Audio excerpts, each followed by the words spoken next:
बदलापूरच्या घटनेनंतर आता मनसे देखील आक्रमक झालेले आहे. तुम्ही तुमच्या परिसरामधील शाळांना पत्र देऊन आलेला आहात, GR देखील दिलेला आहे. काय मागणी नेमकी? बदलापूरची घटना अतिशय दुर्दैवी घटना झालेली आहे आणि त्याच घटनेची एक दखल म्हणून माननीय राजसाहेब ठाकरे यांनी आम्हाला सर्व महाराज सैनिकांना आदेश दिलेले आहेत की आपण आपल्या विभागातील प्रत्येक शाळेमध्ये जाऊन त्यांना पत्र देऊन त्या ठिकाणच्या असलेल्या विद्यार्थ्यांच्या सुरक्षितेच्या उपाययोजना आहेत का याकडे बारकाईने लक्ष ठेवण्याचे आदेश दिले आहेत. त्यानुसार आम्ही चेंबूर विभागामध्ये प्रत्येक शाळेला हे पत्र देतोय आणि आज शासनाचा आलेला कालचाच GR आम्ही शाळेला दिलेला आहे. त्या GRमध्ये ज्या ज्या गोष्टी त्यांनी सांगितलेल्या आहेत ही शाळेकडून अंमलबजावणी झाली पाहिजे आणि महाराष्ट्र नवनिर्माण सेना त्या ठिकाणी बारकाईने लक्ष देऊन ही उपाययोजना होते का नाही याकडे लक्ष राहील आमचं.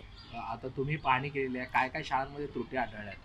आज आता या ठिकाणी ही मुंबई महानगरपालिकेचं मुंबई पब्लिक स्कूल आहे, CBSE बोर्डची ही शाळा आहे. या शाळेवर करोड रुपये खर्च करून ही इमारत उभी केलेली आहे, परंतु आजही ह्या शाळेमध्ये CCTV कॅमेरे लागलेले नाहीत.